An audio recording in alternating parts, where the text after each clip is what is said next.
New Zealand ने toss जीत के batting ले ली है। जो कि अब पाकिस्तान को चाहिए होगा कि कम से कम 360 से नीचे नीचे यानी 300 तक रन्स डिफेंड करने होंगे। टारगेट लेना पड़ेगा तो ही पाकिस्तान के लिए थोड़ा वो बेहतर है, वरना यहाँ पे 300 तो सिर्फ एवरेज है। टारगेटिंग चेज हो जाता है यहाँ पे 300 पे। और बैटिंग इस वजह से ली क्योंकि यहाँ पे बनती थी बॉलिंग। न्यूजीलैंड ने चालाकी की है एक तरीके से। क्यों?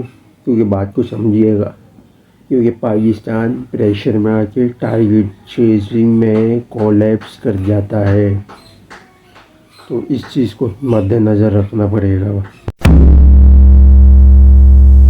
हेलो, अस्सलाम वालेकुम, कैसे हैं आप लोग? ठीक है। पाकिस्तान और न्यूजीलैंड के ट्राई सीरीज़ के पहले ओडीआई का आगाज़ आज शुरू होगा। अभी 20 मिनट में टॉस तो हो चुका है, जो कि न्यूजीलैंड ने टॉस जीत के बैटिंग ली है।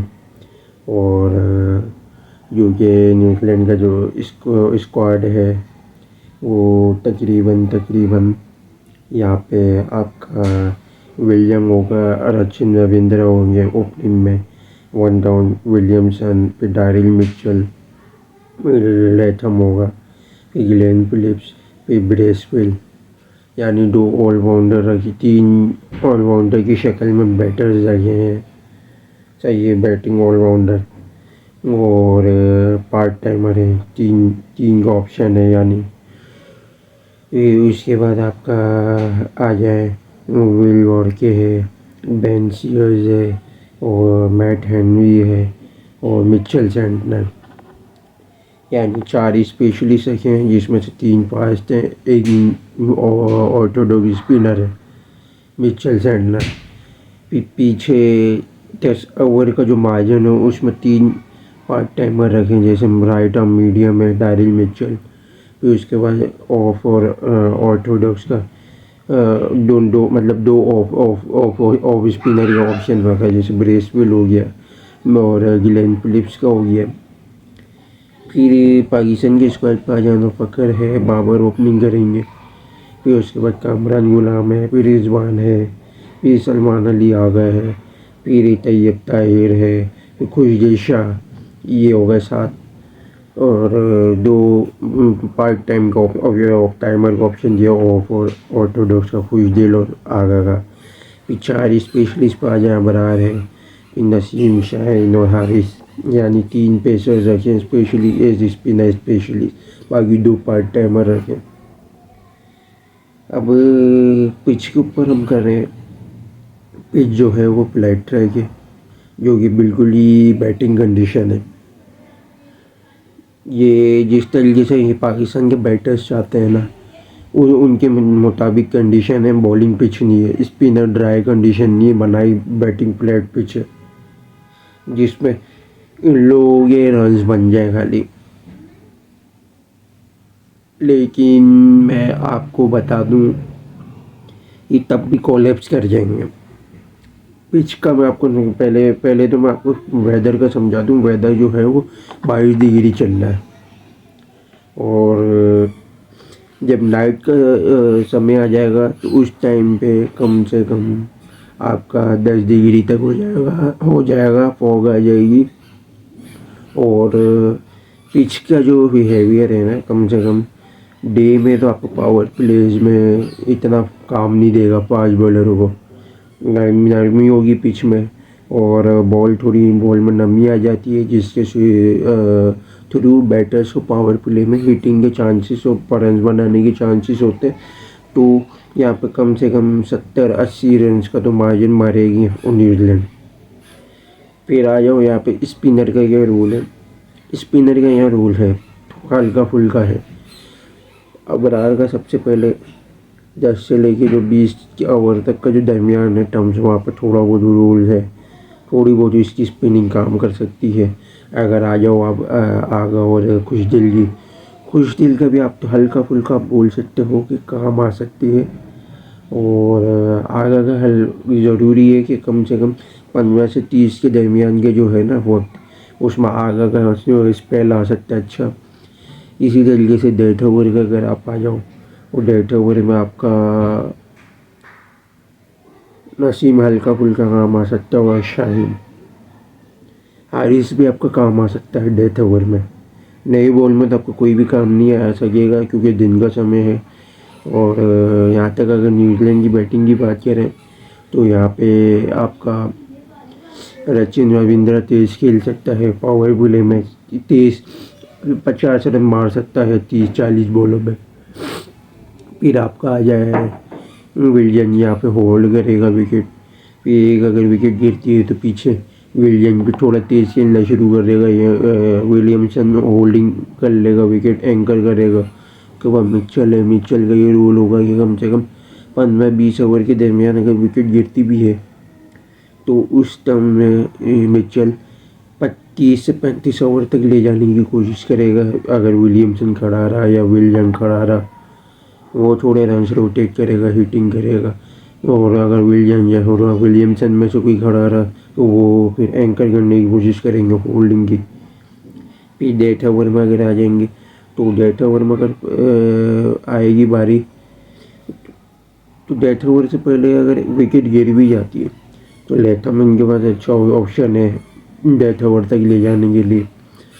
लेथम के भी थोड़ी इशू है, लेथम को आप जल्दी गिरा सकते हो अगर स्पिन की जो टर्निंग अगर काम कर रहे अबरार स्पेशली जल्दी गिरा सकता है। अगर वो नहीं गिरा सका तो वो टिक भी सकता है क्योंकि फ्लैट ट्रैक कंडीशन उसके मिजाज की पिच है और वो जिस तरीके से स्टान से खेलता है वो कैरी कर सकता है, तो ये भी देखना होगा। फिर आ जाओ आप ये डेथ ओवर में अगर पावर हिटिंग में आ जाए तो गिलेन फिलिप्स इनके पास है, ब्रेसवेल अच्छा ऑप्शन है, मिचेल सैंटनर, ये 3 हिटर इनके पास अच्छे खासे हैं। फिर इनके जो बॉलर हैं फास्ट बॉलर जैसे स्पेशली बेंसियर हो गया और मैट हेनरी, ये भी थोड़ा बहुत हल्की फुल्की हिटिंग कर लेते हैं। फिर आ जाओ आप पाकिस्तान का क्या हो सकता है। पाकिस्तान को वही चाहिए कि कम से कम 300 तक जाने दे या 300 से नीचे नीचे, तो पाकिस्तान के लिए चांस है कि चेज़ बिल्ड कर सकता है।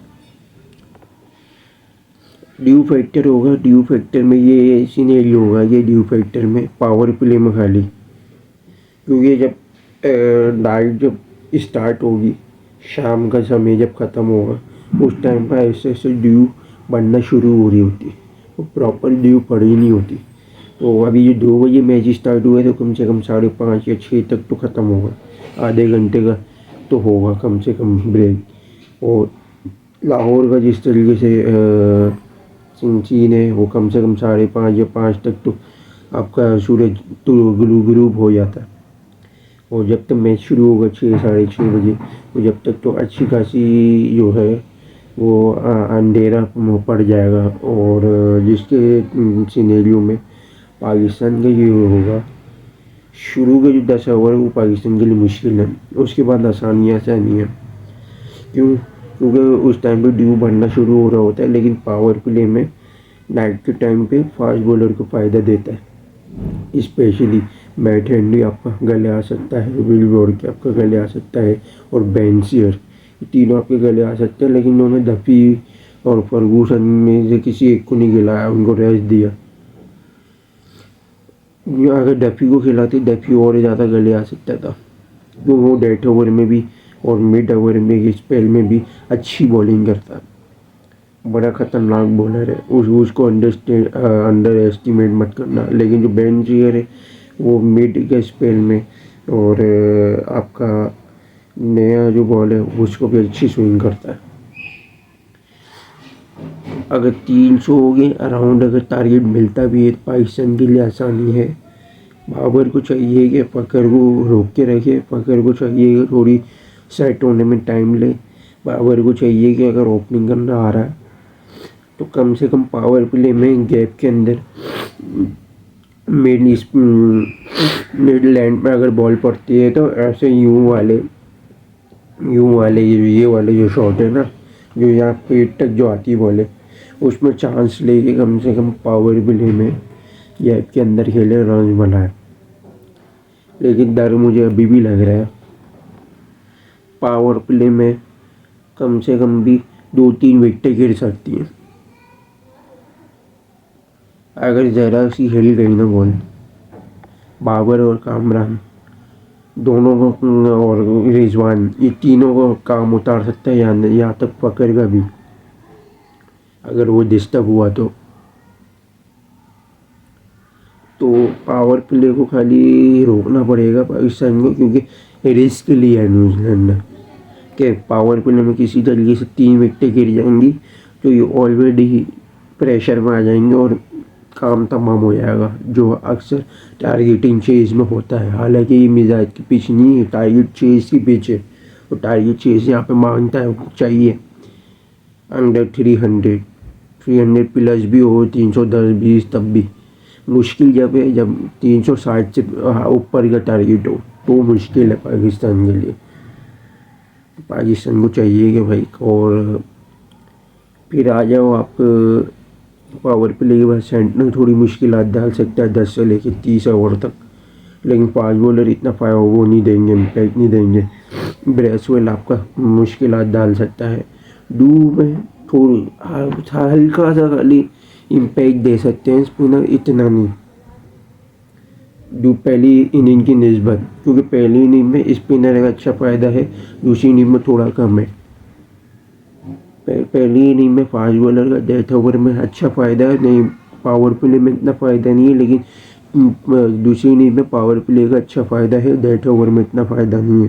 पाकिस्तान को चांस है कि डेथ ओवर में हिटिंग भी अच्छी मिल सकती है,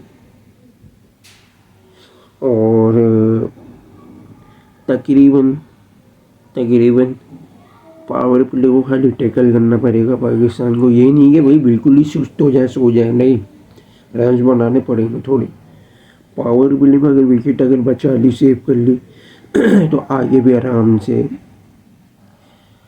रन्स बनाना मुश्किल नहीं है। पावर प्ले के बाद आराम से रन्स रोटेट कर सकते हैं, सिंगल डबल ले जा सकते हैं, कम से कम 5-6 के रन वेट के हिसाब से, रिक्वायर रन वेट, या 8 के हिसाब से भी लेके जा सकते हैं। क्यों, अगर पावर प्ले में 30-40 का अगर आकर आया तो, अगर 50-60 तक का अगर जा रहा है तो वेल एंड गुड, तो फिर मुश्किल नहीं है, 6 के रिक्वायर रन रेट से भी आप ले जा सकते हो, तो रोटेशन कर सकते हैं। बाबर के लिए थोड़ा मुश्किल आएगा, कामरान गुलाम अगर पावर प्ले में आएगा उसके लिए मुश्किल आता है, ये पावर प्ले के बाद आएगा थोड़ा बहुत कुछ कर जाएगा। फक्कर अगर 10 ओवर तक खड़ा हो गया तो उसकी हिटिंग काम आ सकती है अच्छी ऐसी, और अगर वो गिर गया है तो पाकिस्तान थोड़ा हड़बड़ा सकता है। रिजवान अगर पावर प्ले के बाद आता है स्पिन के स्पेल में 15 ओवर के बाद, वो स्पिन को थोड़ा बहुत वो रन रोटेट कर सकता है। इसी तरीके से आगा का आ जाओ, आगा भी यहाँ पे कुछ ना कुछ कर सकता है, बहुत कुछ कर सकता है। आगा खड़ा हो गया, स्पिन हो गया, फास्ट हो गया, खेल सकता है, 100 रन का मार्जिन आ सकता है सिर्फ आगे का। फिर कुछ दिल की हिटिंग तैयब को दोनों को रखे इसीलिए पावर हिटिंग के लिए। यहाँ चाहिए था कि तैयब की जगह फ़हीम को रखते, उसी आपको मैं बात समझाता हूँ क्यों। फ़हीम को रख लेते बैकअप में, डेथ ओवर में फ़हीम जी जो बॉलिंग करता है ना, वो नसीम, शाहीन और हारिस नहीं करते।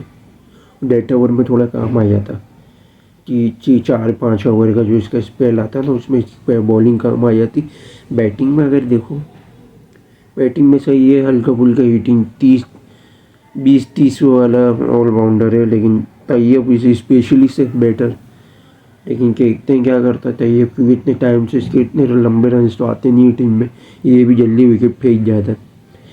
इसके बाद पे कोई पीछे नहीं है, बॉलर ही है, जैसे शाहीन हो गया और नसीम तो सिर्फ विकेट होल्ड करता है, हिटिंग कभी कभी कर लेता है हल्की फुल्की। शाहीन है हिटर, लेकिन वो पाकिस्तान में इतना अच्छा खेलता नहीं, वो है PSL का लपाड़ू। और आज की प्रेडिक्शन हम ले लेते हैं। न्यूजीलैंड ने अगर 360 तक का टारगेट दिया, न्यूजीलैंड के 90% जीतने के चांसेस हैं। अगर 300 के करीब टारगेट दिया न्यूजीलैंड ने, पाकिस्तान के 40 से 50% जीतने के चांसेस हैं।